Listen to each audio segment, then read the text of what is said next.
We're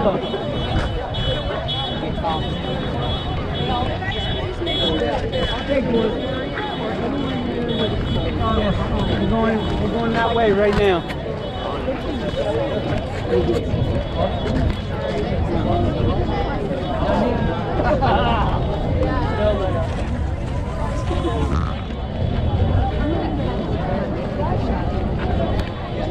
Yeah, just like that.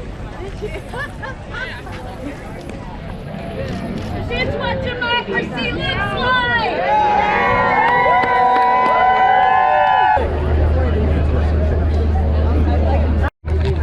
I'm Leslie. I organized this protest.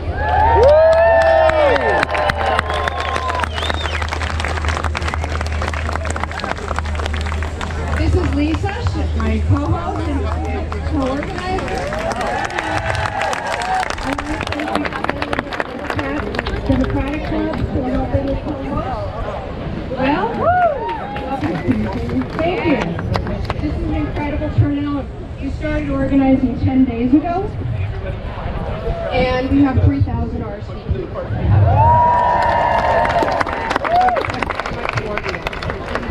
I want to thank the Santa Monica Police Department for being so cooperative. Parks and Recreation, our local tactical team, and traffic services. That's a top one. I am. I don't even know why I need to see it. Yeah. Way to speak in that. So great to see you. I prefer I just like the signage. Everybody was saying Did you take our picture? Because I couldn't see you. We're in Alvin. We used to work together. Great. Okay. Yeah. We're on different sides. Get your sign up. That's in front of my face.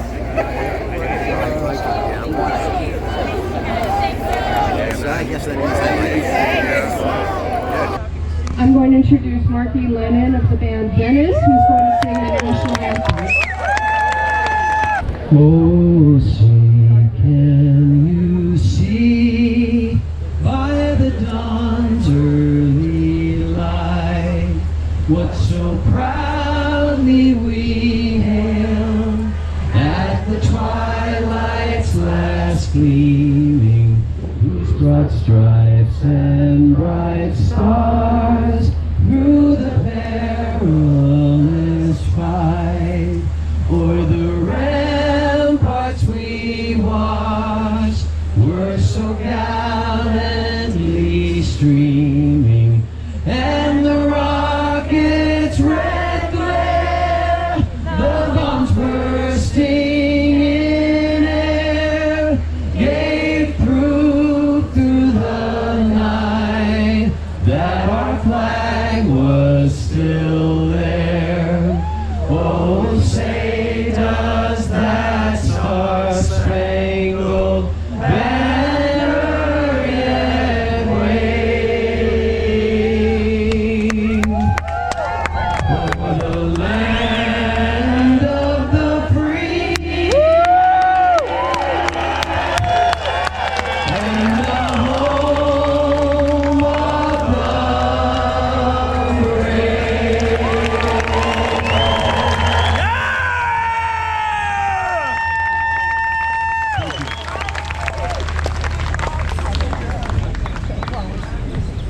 Good morning. It's great to see so many people out here today. It's really an important day for us to stand up for our values. For those of you who don't know me, I'm Assemblymember Rick Chavez Zabur. I'm proud to represent California's 51st Assembly District, which runs from the beaches of Santa Monica out to Griffith Park. It includes Beverly Hills, West Hollywood, and Hancock Park. I also have the honor of serving as the Assembly Democratic Caucus Chair, and I work side by side with Speaker Rivas to drive bold, progressive legislation and unite our caucus around values that we all share. Today we're at a crossroads. What will we accept? What kind of nation are we? As ICE agents arrest hard-working immigrants who have never committed a crime, as the president seeks to incite violence with his unlawful takeover of California's National Guard and even deploying 700 U.S. Marines, as our United States Senator Alex Padilla is tackled to the ground by federal agents for simply asking a question. For simply asking a question. We must ask, what kind of nation are we?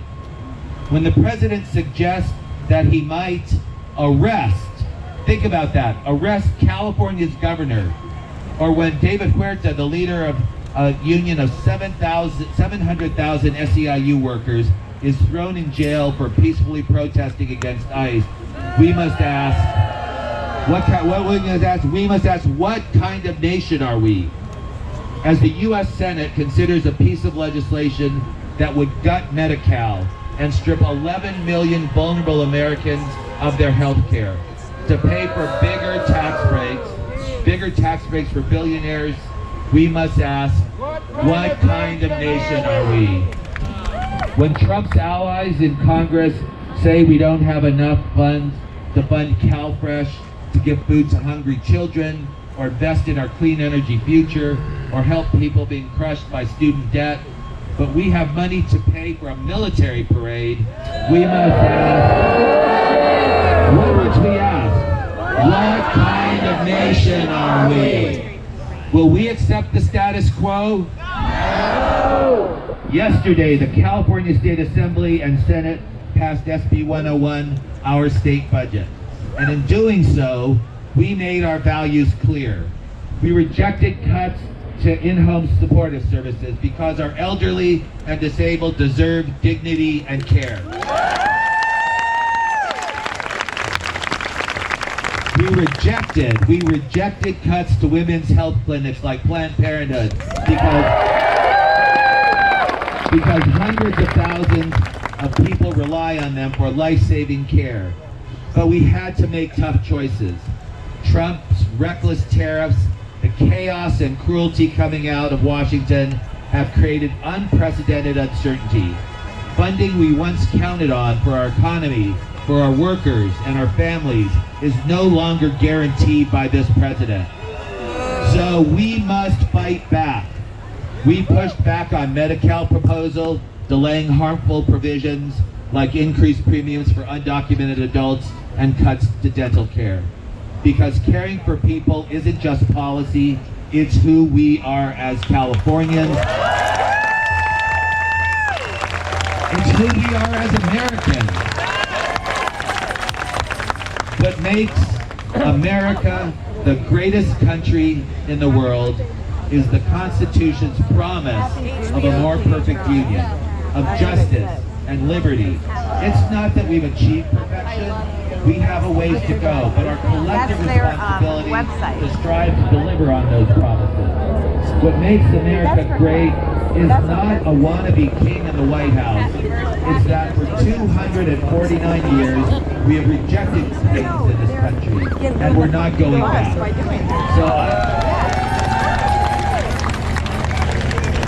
So I have a message to all of you and to all our fellow Californians. You belong here. You belong here. Regardless of the color of your skin, regardless of where you were born, regardless of who you love, regardless of how you identify, this is your state. California is your state. California is our state. It is not his state.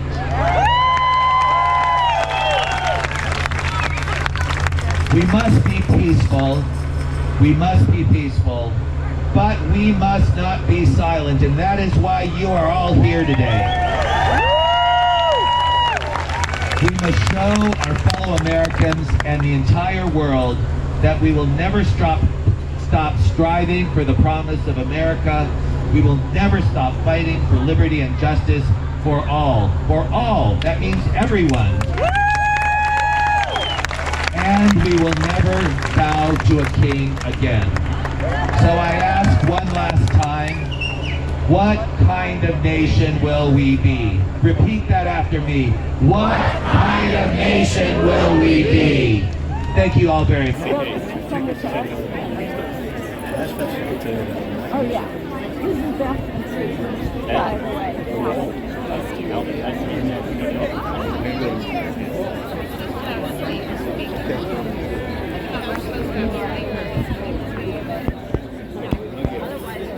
It comes with 2 bus tickets. Bus is in It's only 1 bus. Community, Santa Monica and beyond. I wrote something down last night and edited it 5 times, and my husband reminded me that what makes me unique is speaking from the heart. So I said, fuck it, I'm gonna speak from the heart.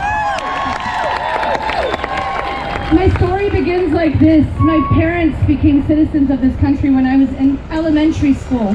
And I remember not fully understanding the beautiful moment we cut into a Ralph's American flag cake.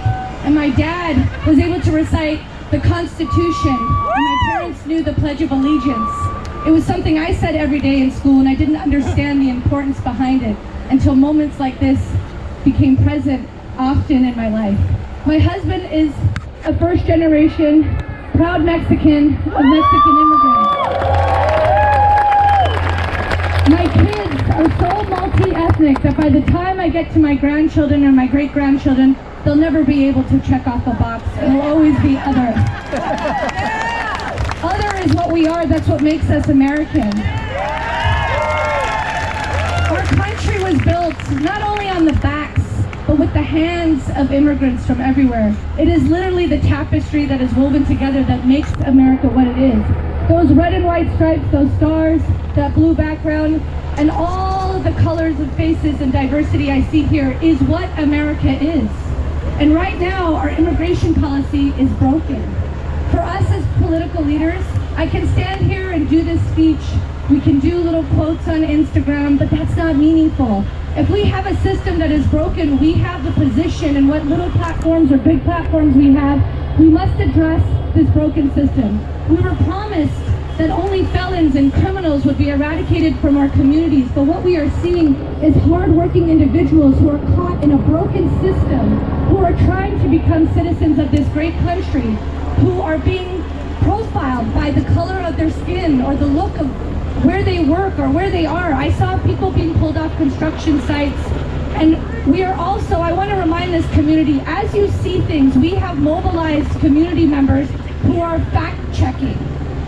There is an entire immigrant population, both documented and undocumented, who are living in paralyzed fear. I am related to those people. Please, I beg of you to confirm your first-hand information before you share it. We do not want to harm our communities more by sharing unconfirmed information. I beg of you that. Because spreading fear is what people want. I don't want to know that my mother-in-law, my aunts, my cousins, my friends, my neighbors are locked up in their homes because of fearful spreading of misinformation. So I appreciate the sharing, but I remind you that. I want to remind everybody here that the Santa Monica Police Department is more diverse than the community it represents. And they are here to protect our First Amendment rights, but they are also here to make sure that those bad actors, those folks that use moments of peaceful protests as a guise to create destruction in our communities, that will not be tolerated. So please, if you see something, say something. We must self-police. I see children, my kids are here. The Santa Monica Youth City Council is out there somewhere. I invited them. Let's show them how we raise our voices. Let's show them how it's not about Republican or Democrat or red or blue or whatever political party or belief you have. This is about human dignity. Let's show the next generation how you do it with class and how you do it right. Please do not make a spectacle of our people. Do not give people what they want.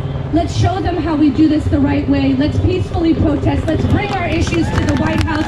Let's make reform and change that is meaningful. And let's continue to be the America that we are, which is all of you here, hand in hand, building a country that is only the 4th largest in California, so economically strong because of the consumerism and the backbone of the immigrant people. So I want to thank you for showing up. Continue to stay peaceful.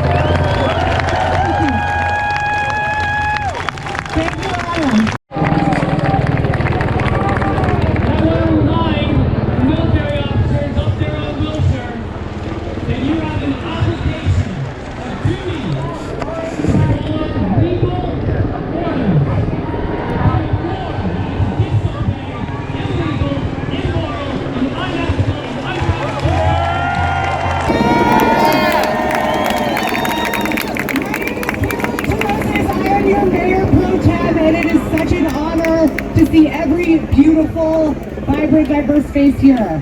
I am from Santa Monica. My parents became U.S. citizens a year and a half ago, and the first election that they ever voted in, they voted for Kamala Harris. But unfortunately, we have a dictator in the White House. We gather today at a turning point because history is being written right now, and we, all of us here, refuse to be bystanders to that history. This city, this state, this country was built on immigrant labor. Brick by brick, crop by crop, from our classrooms to our homes to our kitchens, this city, this state, this country was built by immigrant labor. It wasn't CEOs or kings that built this country.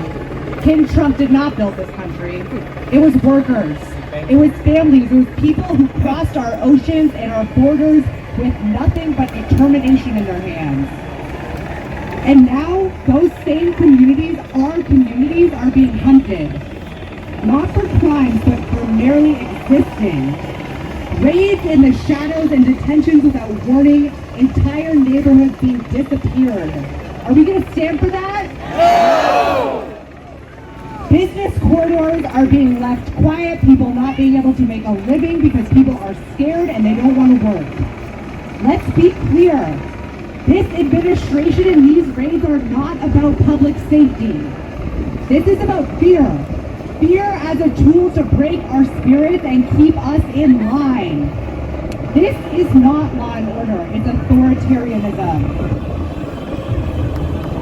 The eyes of history are on us. Los Angeles is only the 5th city since the 1960s where a president has federalized troops to crush civic expression. Are we going to be Selma in 1965? No. Or DC on January 6th? No! Now, ICE is here in our own city. Our federal troops are here in our own city. A federal judge has called this a brazen abuse of power. Curfews are shadowing our downtown, and immigrant neighborhoods are retreating into the shadows. Well, we've stood up before. In 1992, where were you? In 1992, when Koreatown rose to protect its people, we stood up. In 2020, when Santa Monica itself learned the painful cost of stifling nonviolent resistance, we learned. We know better. I want to thank our police. They are here. We are safe. We are so thankful to them. Never again will we let power silence peaceful protest. There are no kings here. No kings. No thrones. No kings. No kings. No kings. No kings. No kings. We are people emerging, organizing, peacefully resistant, and we refuse to be silent. Keep your voice heard. Thank you for defending freedom and dignity and the rule of law. Go for it. Thank you, Karen. Today is about our democracy, but the events of the past week make it so much more. The thing that draws us all to live here, the energy we feel, the food, the vibrancy, the culture, the music, that's the product of the beautiful, messy patchwork of immigrants that is our city. It's what makes us special, and it's why this man is targeting us. With that vision of multicultural, multiracial joy, that's what threatens him. I'm a Jew descended from immigrants and refugees in Eastern Europe. When I see someone today being persecuted simply for trying to improve their lives and those of their family, I see my own family 100 years ago. We in the city are united in support of our immigrant brothers and sisters, against fascism, racism, and hate in all forms. Porque todos somos inmigrantes. And when you come for one of us, you come for all of us. So let's be strong, united, peaceful in our resistance today and every day going forward. Thank you.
Bye.